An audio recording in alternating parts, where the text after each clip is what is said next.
inquiétant, oui, bien sûr, inquiétant, hein. C'est la première fois depuis le début de la saison que je suis déçu. Voilà, je suis septième journée, huitième journée. Euh, Malgré ce mauvais départ, j'ai toujours été satisfait, et on l'a dit, par le rendement, que l'équipe commence à construire, que l'équipe se met en place, qu'il y a des bonnes choses. Il faut pas s'inquiéter. Le dernier match m'a beaucoup mis en colère et je suis beaucoup déçu par des comportements. C'est pas, voilà, donc moi aujourd'hui, Donc dans tu es un, inquiet. je Parce suis que un- si ça doit durer, il y a... moi, je le dis toujours, hein, le métier de l'entraîneur, c'est de trouver des solutions et de travailler. Donc, inquiet par rapport à ce que j'ai vu depuis le début, l'évolution qu'on a eue. Le dernier match, oui, ça m'a fait beaucoup réfléchir sur beaucoup de choses.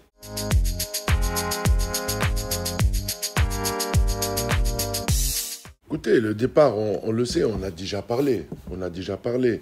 Oui, ça dure.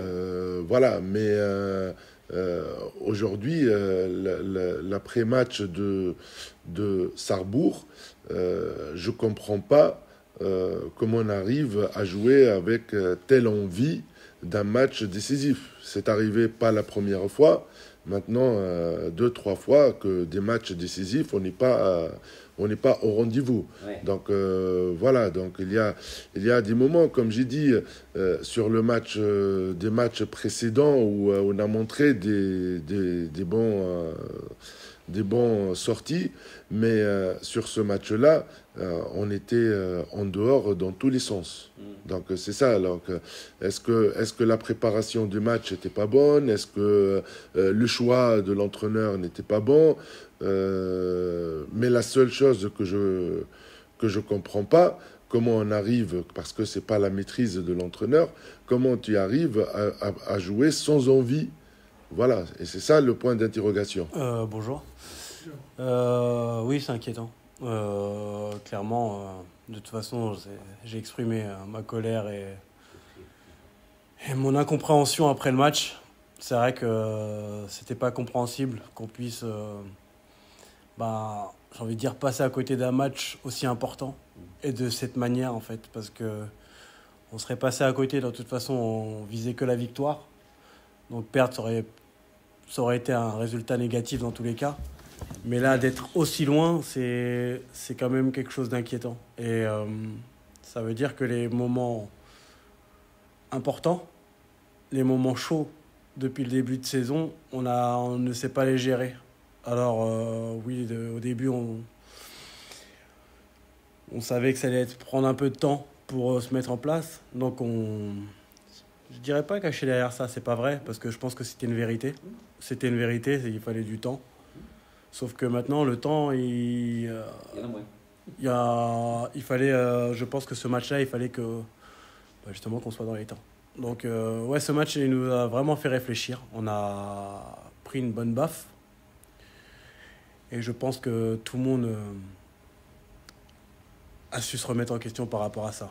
Une chose est sûre, c'est que personne n'a apprécié cela, mais sur l'instant T, on n'est pas capable d'avoir les réponses et c'est ce que j'attends du groupe aujourd'hui.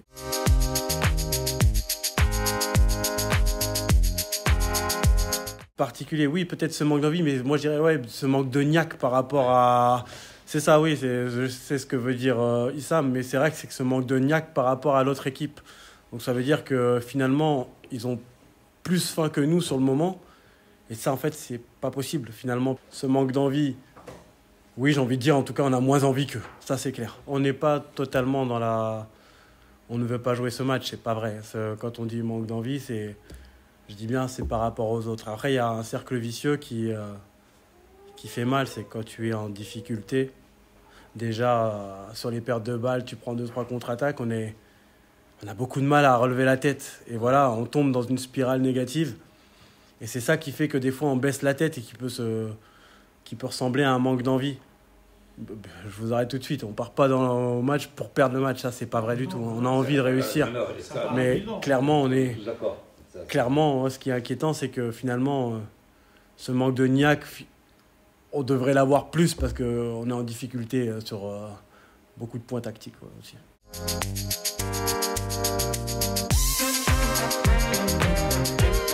Mais en tous les cas, on n'a pas envie de revenir vers l'arrière. Donc ça, c'est sûr. La manière qu'on a perdu contre Besançon, contre Pau, contre Cournon, on le sait, tout le monde.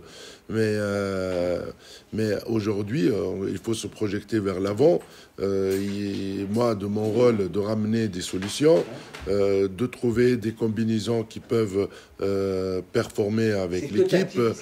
Non, il y a des choses, tactiques, oui, mais pas seulement tactiques, parce que si vous voulez revenir, les chiffres, les stats, on l'a très bien.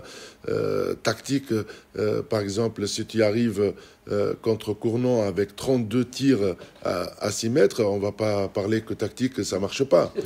Voilà. Donc, on peut pas. Il y a beaucoup de matchs, rappelez-vous qu'on a dit, on les a perdus parce qu'il y a trop de ratages à 6 mètres. Il y a trop de pertes de balles, bêtement. Excusez-moi pour l'expression, mais voilà, c'est la réalité. On a travaillé pour réduire les pertes de balles sur le changement de projet. Après certains temps, j'entends que le projet il est encore difficile pour certains joueurs à ce niveau-là. Donc c'est pas logique. C'est pas logique pour moi où tu pars sur un projet basique, un projet facile. Mais aujourd'hui, je mets et ça, ce qui m'a mis en colère un petit peu, c'est que à des moments, on oublie ce qu'on est. Ça veut dire le joueur, c'est le joueur, l'entraîneur, c'est l'entraîneur. Le dirigeant, c'est les dirigeants. Voilà, il y a des choses comme ça. Et c'est l'hierarchie, c'est dans tous les clubs professionnels, c'est comme ça. Donc, c'est pas le joueur qui va jouer le rôle de l'entraîneur, c'est pas l'entraîneur qui va jouer le rôle d'un dirigeant, et ainsi de suite. Mais pour moi, plus inquiétant, c'est la capacité du joueur à appliquer les consignes de l'entraîneur. Et c'est là. Et c'est là mon énervement. Parce que si tu as envie de prendre des décisions, à un certain moment, tu prends des décisions, le joueur, mais tu dois être performant. Oui. Mais une fois l'entraîneur il a donné des consignes, il prend sa responsabilité. Et c'est là, aujourd'hui, mon grand point d'interrogation. Donc, si le joueur, il ne veut pas s'appliquer, il ne veut pas être dans le projet de l'entraîneur, bah moi, je l'écarte et voilà. C'est ma décision et je l'ai pris. Voilà, écoutez, j'ai pris de l'expérience par rapport à la saison dernière. Rappelez-vous, on a fini la saison avec 5 joueurs de moins de 18 ans et on a fait des performances. On a gagné Cournon chez nous, on a fait un but contre Massy. Il n'y a pas de souci de jouer avec des joueurs qui ont l'envie de jouer et de se battre pour le maillot. Voilà, c'est très facile pour moi. Et qui applique les consignes. Et qui applique les consignes. Parce que quand on a joué avec de nombre de joueurs réduits, rappelez-vous, on a joué sans arrière droit avec la blessure de Philippe, avec l'absence de Ahmed qui est parti au Qatar, on a joué de droitier, on a joué avec 2 pivots à Nancy, on a montré des belles choses, on a joué avec un seul arrière gauche. Aujourd'hui, il y a des qualités plus et un peu, on ne va pas dire beaucoup meilleur que la saison dernière, mais aujourd'hui, on n'arrive pas comme la saison dernière, alors qu'on fait des très bons matchs avec des jeunes joueurs, avec des joueurs qui ont envie de s'investir et écouter les consignes. Et c'est simple, et c'est ça. Donc, est-ce qu'aujourd'hui, moi, je mets la responsabilité sur le joueur ? Non. Non, mais c'est ma responsabilité le premier comme entraîneur, je prends mes responsabilités. Mais aujourd'hui, un joueur qui ne s'applique pas, bah c'est à moi de trouver les solutions.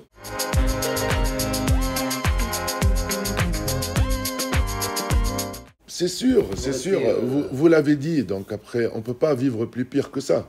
Non. On ne peut pas vivre plus pire que ça. Et comme tu l'as dit, c'est le mauvais départ depuis des années.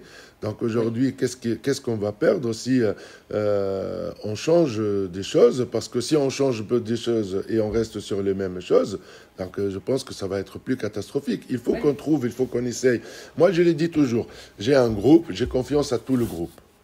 Donc tous les joueurs, pour moi, c'est pareil. On n'a pas des superstars dans l'équipe. J'ai pas Karabatic, j'ai pas Hansen. Voilà, on est une équipe. On est une équipe. Donc j'ai confiance à tout le monde. Et voilà, pour moi, aujourd'hui, comme j'ai dit, il faut un changement. Il faut un changement et on verra qu'est-ce que ça va donner. Après, on va travailler sur ça.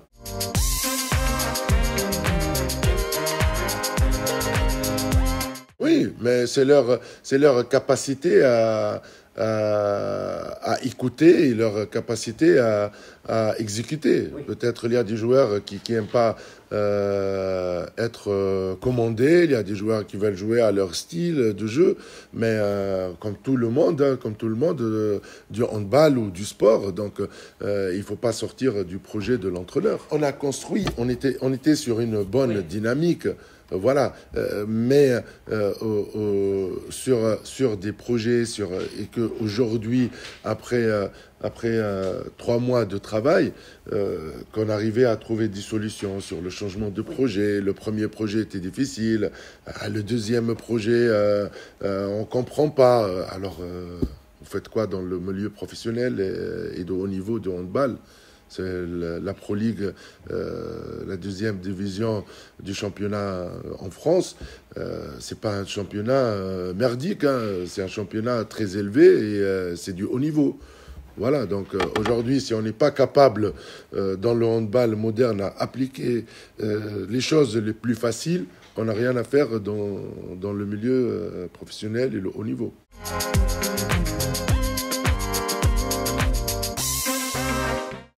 Bah moi... Oui, toi, tu es le lien avec... Mais oui, je suis le lien avec. Donc j'écoute. C'est vrai que ça peut choquer. Mais après, comment dire, on est dans une phase critique. Critique. Oui. Je m'entends bien. Oui. On est dans une phase difficile. On va pas ce serait se mentir de dire que tout va bien. Et voilà, aujourd'hui, il l'a exprimé. Nous, on va l'entendre. On l'a entendu. Et il doit y avoir une réaction. Ça fait aussi partie du jeu, clairement. Je pense qu'il a le droit d'exprimer clairement son ressenti. Ça c'est une chose qui est sûre.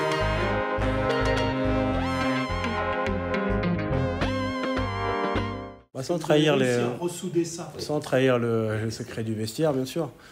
C'est pas comme tu dis, se fustiger et dire que c'est ta faute ou quoi que ce soit, mais par contre, je pense qu'il est important de se dire les choses et de se dire les choses vraiment. Donc voilà, on a pris une bonne baffe et on s'est dit les choses, on a forcément discuté. Quand je l'ai dit en tout cas, les choses. Ouais, il est dit aussi. Oui. Il est dit aussi.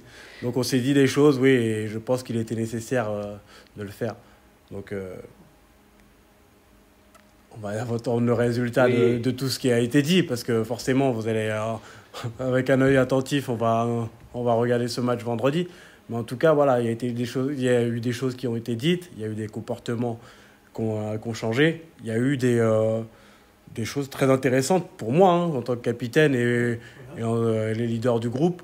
Voilà, des choses qui n'avaient pas été dites au tout début, que je pense peuvent nous faire avancer. J'ouvre une parenthèse. Hein. Le premier responsable, je l'ai dit, c'est moi. Hein. C'est moi. C'est moi le responsable des recrutements, c'est moi le responsable du projet, c'est moi... Voilà. Donc je prends toutes mes responsabilités, moi, en premier.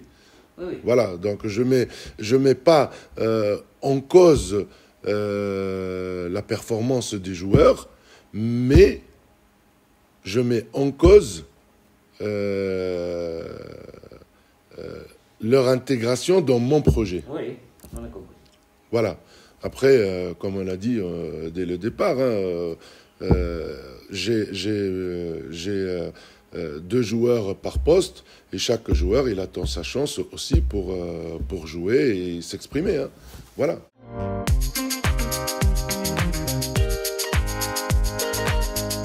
Et là, je rejoins complètement Issam par rapport à ce qu'il a dit tout à l'heure au niveau des déchets techniques.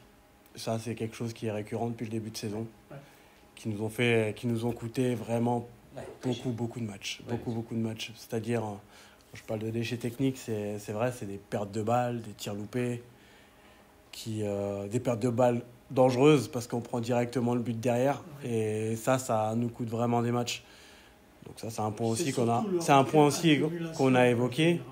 Et on le sait très bien qu'on doit être bien meilleur sur ça, bien meilleur si on veut espérer quelque chose. Et je pense que ça va passer par là aussi vendredi. D'être beaucoup plus réaliste dans tout ce qu'on fait. Donc ça, c'est déjà une première partie qu'il faut réussir à régler. Et sinon, oui, j'ai pas envie de faire le discours de capitaine aujourd'hui. J'ai pas envie de dire ça. J'ai pas envie de dire on part confiant ou quoi que ce soit. Il faut qu'on gagne. Il faut qu'on prenne des points rapidement. Donc aujourd'hui, tous les matchs sont importants. J'ai pas envie de parler j'ai pas envie de cibler des matchs, j'ai pas envie. Non. Chaque petit point qu'on peut prendre. Je veux dire que maintenant, c'est plus est important, mais c'est une vérité, c'est comptable. On peut tout dire. Tous les matchs sont importants, donc finalement, est-ce que c'est pas une bonne chose d'être dans ce truc? J'aurais préféré avoir des points, bien sûr, mais en tout cas aujourd'hui, on n'a plus le choix. Donc tous les matchs doivent être joués à 150%. Mais moi, j'ai envie d'inverser la question. Parce que est-ce que nous aussi, on est dans nos bonnes conditions voilà. Voilà. Est-ce qu'aujourd'hui, sommes-nous la cible facile ou pas? C'est ça. Oui. C'est ça, moi, quand j'ai dit mon inquiétude par rapport à ça, on est devenu la cible la plus facile à gagner. Et donc, c'est pas ça dans mes valeurs ou comme joueur ou comme entraîneur. Donc, et même, je connais certains joueurs, c'est pas leur valeur d'être la paroi ou facile ou le match. Voilà. Aujourd'hui, moi, ce que je crois et la réalité, c'est le terrain.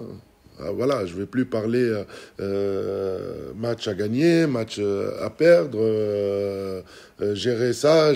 Non. On est dans l'urgence de points. On va pas finir la première partie de la saison avec un seul point. On a envie de décoller, on a envie de vivre des bons moments. Voilà, Oui. parce que aujourd'hui, je dis, est-ce qu'on a vraiment appris de nos défaites? Voilà. Moi, autant qu'entraîneur, au départ, il y a des défaites que tu as le plaisir parce que ça te fait réveiller, ça te fait montrer des axes de travail et ça on a parlé. Mais aujourd'hui, j'ai l'impression que j'ai pas de réponse à pourquoi. Voilà, donc j'essaye de trouver. Pour moi, aujourd'hui, il faut partir sur peut-être mettre des difficultés pour qu'on surmonte les difficultés. Et il faut que des joueurs qui ont faim de jouer, qu'ils prennent leur chance, qu'ils jouent, qu'ils montrent ça. Et voilà, après, si on met tous les ingrédients nécessaires pour gagner le match, on le remportera, voilà, quel que soit l'adversaire.